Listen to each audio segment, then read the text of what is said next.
សេនសានត្រានព្រមព្រៀងប្រព្រឹត្តកាន់ធម៌សុចរិតពុទ្ធទៅកាន់ឋាននិព្វានជាទីផុតទុក្ខបានសុខសេនសាន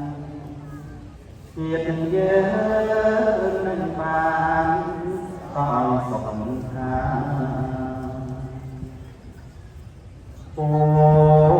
ភាវកាលស្ពីលព្រះមេត្រាឲ្យអន្តព្រាមណាកាលជាស្ដេចមានត្រីពីរៀនចង់សម្រេចឲ្យបានសារពេចសង្ឃដាចាអូលឿងកាលថាសាច់ធ្វើមានបាត់លុនអនព្រះគុណបាក់លេមា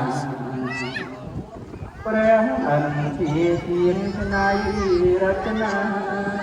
ថ្វាយពរសាធុកាពេញផែនដីក្រហមជាពជាបេះដូងជាលពីដើមទ្រូងដោយគ្មានថ្មីបាត់ពើពួងហាំព្រះជន្មីគង់រួមជីជាសាទៅអូ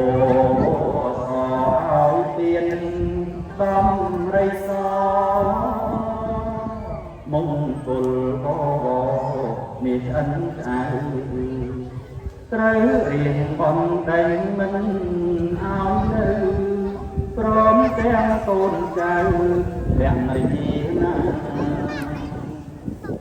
អង្គស្មាតលោហិត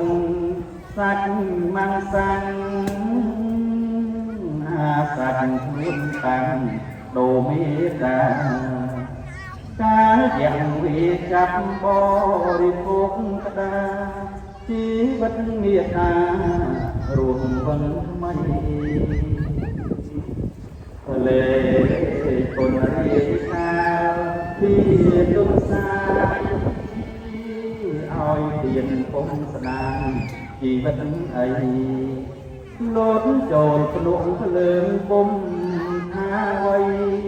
ឲ្យជាចំណៃអន្តព្រាមណា